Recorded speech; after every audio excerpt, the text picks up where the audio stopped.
All right, grab your favorite mug. It's time for coffee with your retirement coach. But are you frightened? Yes. Not nearly enough. Welcome back to Coffee with Your Retirement Coach. I'm Aaron, your host, your ghost host. Just kidding. With me, my coach behind the clipboard today, Nicholas. I guess I'm frightened. Well, it's a scary subject. I mean, but you're talking about the show, right? Yeah. Today's show Uh-huh. should drive fear, worry, panic, concern deep into your heart. It should. Yeah. And just the show, but you're looking at No, me with I'm a lot of I'm judgment. actually not talking about the show. You're looking at me with a lot of judgment. I'm actually talking about your shirt. Listen, okay, all right. They're already serving pumpkin spice coffee in our lobby. Costco has a skeleton head. It's like $300, and it's massive. And you know what's crazy? I mean, you basically finish Easter, you have the 4th of July, and next thing you know, you've got PSLs. that's it. PSL. That's it. Aaron, what's a PSL? It's a pumpkin spice latte. I hate myself for knowing that. We're married guys that want to stay married, so we learn these things. I know. It's crazy. It's though. more alphabet soup, like we talked about back a few. If you weren't here for our alphabet soup, you need to listen to that one as well. No, but being serious, Yeah. we are going to talk about taxes today. Yeah. Aaron, I tell you, people are not near scared enough. They're not scared enough, but at the same time, there's a little bit. I think the recency is difficult because none of us like paying taxes. But Nick, even though they're not where we want them to be, the tax rates not as bad as they've been. Aaron, you're right. There's only like 4 or 5 times in history the highest marginal tax rates have been as low as they are today. Right. And so, while no one likes paying, high taxes, and, that's going to vary on who you talk to, right? Yeah. I had a client one time, they paid $2,800 in taxes, and it was, high for them, right? Yeah. Excuse me. So I know that it's going to vary person to person, but the reality is we're in some of the lowest tax rates in history. Yeah. We have one of the fastest growing deficits, like in the world, like it's growing outrageously. Yeah. Our government, regardless of who you vote for, Republican, Democrat, they're all spending money. That's right. That's the one thing they absolutely have in common. Anybody that's in leadership, it's part of that Republican ticket. They know how to write the checks. They're going to spend more than what they bring in. They aren't even writing checks because they're having to swipe credit cards. That's right. But here's the deal. Now, you left me hanging. It seems like I'm party specific. Yeah. Same thing about the Democrats and the Libertarians and any of the other parties that are represented. They all spend a whole lot of money. I want to say that so I don't get the letters coming specifically to me. We're agnostic. Well, we are equal opportunity offenders. Equal opportunity offenders. Yeah. So if we so get concerned about things like inflation and stuff like that we don't educate ourselves and take advantage of the taxes as they sit right now, we should very much be afraid. We're missing a great opportunity. Aaron, I'm not sure exactly when this episode's going to air. I know it's going to be early fall, but are you outing me that I'm actually wearing a Halloween shirt in the middle of the summer? It's not the middle of the summer. No, it's not. It's the fall. Sure, buddy. All right, but here's the deal. Here is rubber meets the road, real deal. Yeah. Real deal, Holyfield. All right, you ready? Yes. You should be taking action today. Yeah. To prepare for the end of 2025. The end of 2025, the Tax Cuts and Jobs Act expires. You're going to lose this wonderful standard deduction you're enjoying today. So all the people that used to itemize, they moved to the standard deduction, and now, they're enjoying that. Yeah. What are you doing to prepare for when that's cut in half in just 15, 16 months from now? Right. What are you doing to prepare for all these expirations on these great tax cuts that you've enjoyed for the last several years? Like, what are you doing to prepare for higher future taxes? Because really, you're either going to do something intentionally, have a plan, have a strategy, you're going to be forward thinking about it, or you're going to become a victim. That's right. Because not having a plan is a plan. It absolutely is. I get anxious when people kind of glaze over when we talk about sunsetting tax brackets, because it's like, okay, if they're not worried about next year, they definitely don't have a 3 to 5 year plan. No.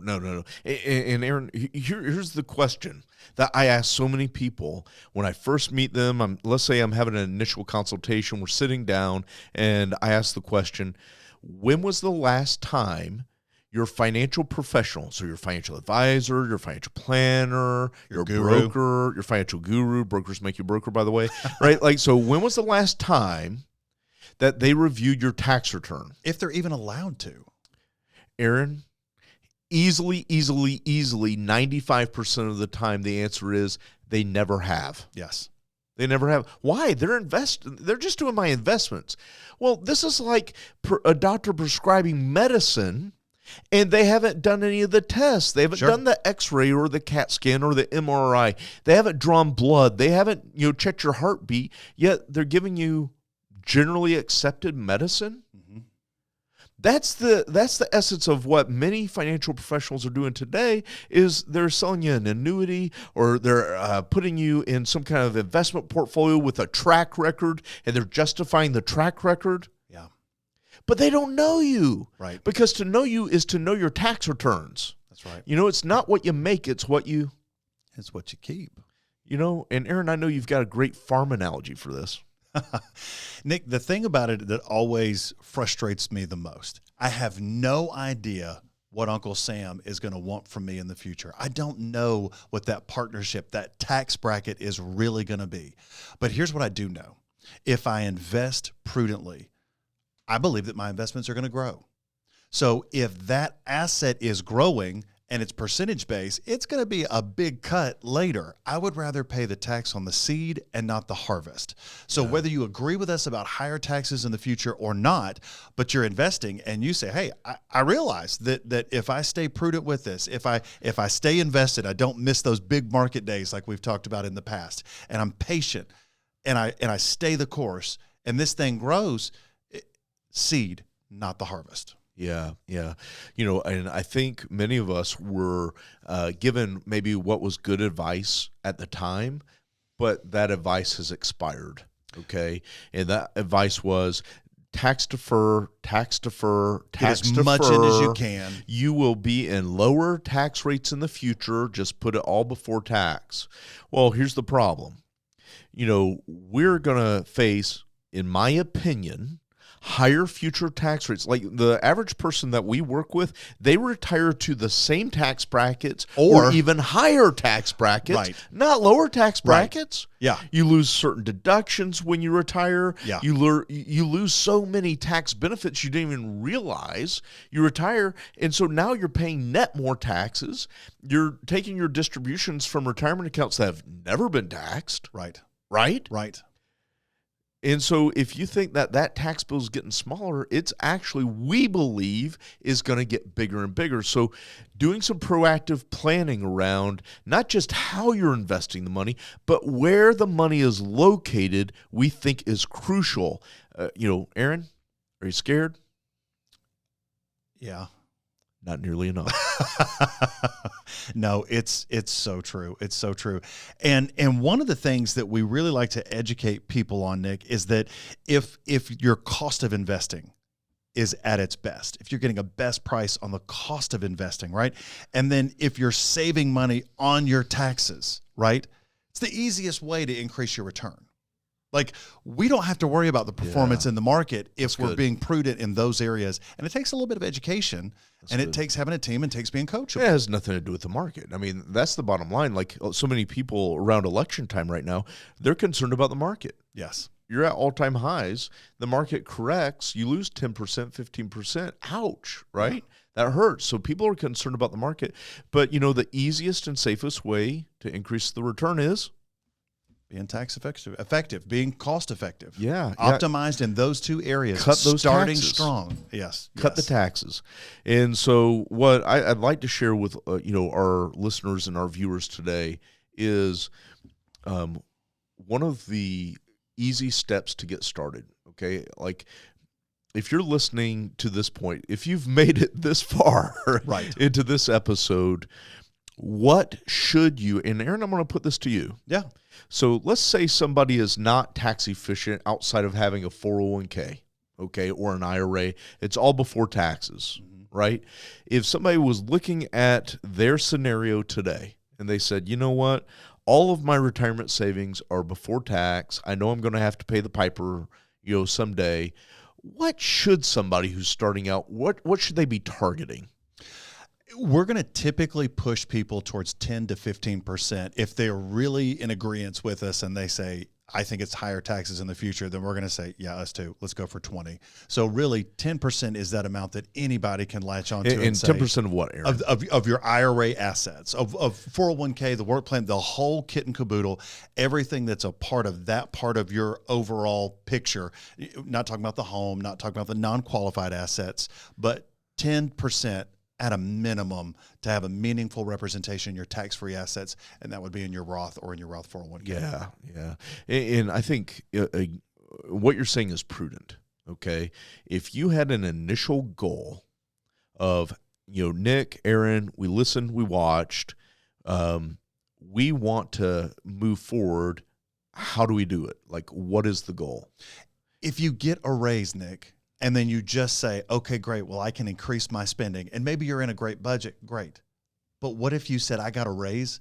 What if I increase what I'm putting in the work plan? And if I'm able to do Roth contribution, let's take it out of traditional contribution and do Roth and give retired Aaron, retired Nick a raise as well, right? Yeah. And so that asset relocation, be it, you got a raise, however you end up calculating, and that's where you really do want to work with a professional. Yes. To help you make the most sound decision here. Yes. But if you're really looking at that 10% goal as the initial goal, you've got $1 million in a 401k. Easy. $100,000. That's your initial win. Right. It's kind of like the person who's wanting to lose weight, okay? What's the initial goal? Well, I want to lose 50 pounds. Cool. Like, by when? Next week. Stop. We're not going to do the Slim Fast diet. We're not, right? That's not what we're doing. Let's look at this a little bit more intentionally. Maybe we can lose 2 pounds a week. Right. Well, and it's to your point previously. We look at it a year and we look at it at 3 to 5 years. If you were to try and lose 50 pounds this week, that's not healthy. That's not prudent. That's not smart. And I mean, what are the ramifications of it going to be? And it's the same thing with your taxes. 100%. So I love that we did a crossover with diets and taxes. But what is, that healthy amount of tax, Roth conversion that you could do. Sure. Or relocation to, other assets that are tax-free or tax efficient. So when you put together a game plan, like we do with many of our clients, we do look at year over year, but we've got a 3 to 5 year target of what we're trying to accomplish. And so if you are like many of our clients who are middle-class millionaires, okay, you are not wealthy enough to do what some of these, uber wealthy billionaires are doing. So they don't, it's a joke. Washington tries to play on, these billionaires not paying their fair share and all that. They don't care. They are paying tons of money to do tax strategies that you won't do. Okay? And maybe you can't do. Maybe it's just not right for you. Right? But you're not broke enough that you can ignore this. You are in the middle. You're getting squeezed. The right is squeezing you, the left, they are all squeezing you, and it's hard to breathe because you don't know what to do. Your business is having levels of success you never thought it was going to have, and you're getting squeezed. Yeah. You were prudent. You kept your nose clean. You did all the right things. You spent 30 years at Lockheed Martin. You spent XYZ at Coca-Cola. You've done the right thing. You get ready to retire, and you are getting squeezed, and the squeezing's not stopping, and you don't know what to do. That's when you put together a plan. Yeah. And the plan is simply, hey, you know what? We think you're pre-diabetic, okay? We're concerned about your sugar levels. Yeah.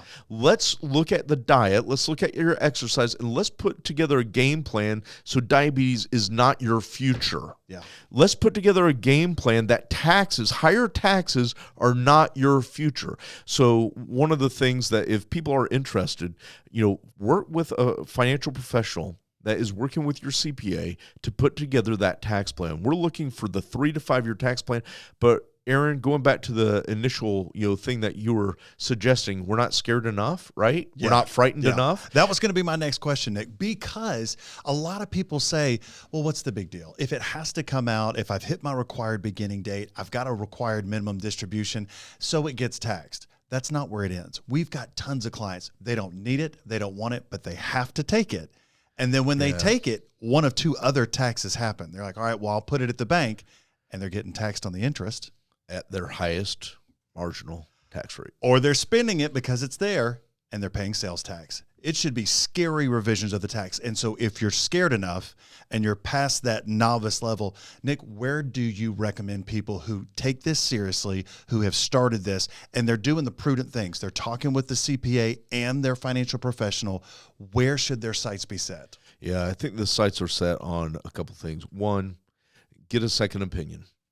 If you're looking at some different diet programs and workout programs to get healthy, maybe you're talking to a couple of different trainers, looking at a few different gyms, reading a couple of books, listening to a health podcast. You're doing good stuff there to try to be more mindful and be more healthy, right? Sure. So that's great advice. Well, with that, Nick, think about it. In the same way with your personal health, I don't know what's going on with you, with your diet. I don't know if you've got issues with your back. When you exercise, how you get to your health goal could be completely different than mine. Yeah. So I don't need to hear what your trainer said is best for you. I need to go to my trainer. I need to talk to my doctor. That's right. And figure out how do I get to that place for Aaron, myself. Here's the challenge. Like yes, you are right. The different people have different makeups, and you have a different financial makeup. Like everyone's got different financial makeup. Absolutely. But the challenge is, if you've been working with the same doctor that let you get fat and didn't give you the health advice, and I didn't mean fat, overweight, I didn't mean to be crude there, but you got in a bad position under an existing, care of a professional. Yeah. Was it because you didn't take their advice, or they didn't even give you advice? Sure. And many people with financial services today, they're not getting any kind of advice. They're just ending up however they end up. And so what we're doing is we're taking a fresh look at this and saying, hold on, time out. I don't think that's what winners do. That's not how winners win. Yeah. Winners that really win, they put together a game plan of where they are, and they decide where they want to be. So if it's a 10% allocation towards tax-free assets, or what we really want for somebody is a 30 to 50% buildup of their assets being tax-free or tax efficient, right? That's a great goal. Absolutely. That's a meaningful goal. That's the kind of goal that makes a difference on you, your spouse, and your downline, your heirs, your legacy.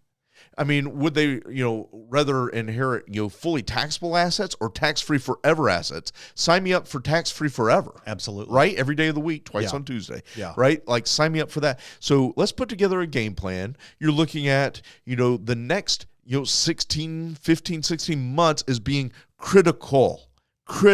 Take action. Right? Now, we're not giving you specific advice. What we're saying is meet with the professionals. Right. Get your CPA and your financial guru on the phone. Have them talk out a plan that is appropriate for you. Yeah. Yeah. What's going on with my marginal tax rate, my actual tax? What am I doing in the way of charitable? How does all of this play out? There's a lot of factors that need to be considered when we're doing these things. And it starts with the brackets and it ends with that check that you've got to write. And Aaron, I got to say, for people who are charitably inclined, there are so many tools and different strategies you can do to bless those organizations you care about today and in the future that many people didn't even know existed. Absolutely. And some of it is newer. Mm-hmm. Okay, some of it is newer, but we've had tax law changes. So if you are serious about making a charitable impact, either today or in the future, it could allow for you, from a tax perspective, to shift your assets more tax-friendly during your lifetime, but also really impact those organizations. So, man, what a great period of time to act and make a difference. No, absolutely. Absolutely. Last thing I want to ask you about, this wasn't on your list, but it came up in an appointment here recently, being tax mindful. We've got a lot of clients that when they take out their required minimum distributions, they have taxes withheld. There's no surprises in April. if we're trying to move to that tax-free bucket and we're going through the method of Roth conversion. Man, are we doing an episode of Good Plans Gone Bad right now? Listen, it's all scary. After the Sunday when this comes out, there's going to be people sitting outside the door just like, I can't sleep at night. Thanks guys. Thanks, Yeomans. Yeah, I'm scared. Here's the deal, okay? I'm trying to say this in a really excellent way. There are some really, really well-meaningful people who are giving advice that we disagree with, okay? And that's okay. Yeah. Because we don't have it perfect, right? I don't think there's a great firm out there that has it perfect. Right? But some of the advice that we've seen from great tax and financial professionals is when somebody goes to convert from an IRA to a Roth, they say, just withhold the tax. And I think for most people, unless you're really young, I think for most people that is dead wrong. Okay, I use the word dead wrong because I'm looking at your skulls, I'm sure. Okay. Yeah. But it's wrong. Yeah. And here's why. You just took an asset that was tax sheltered, okay, that was growing tax deferred. You have a tax advantaged asset that you are now taking and you're paying your tax bill with it. Yeah. Say it louder so the people in the back can hear. Ow! Yeah. No. You use the assets that are currently taxed.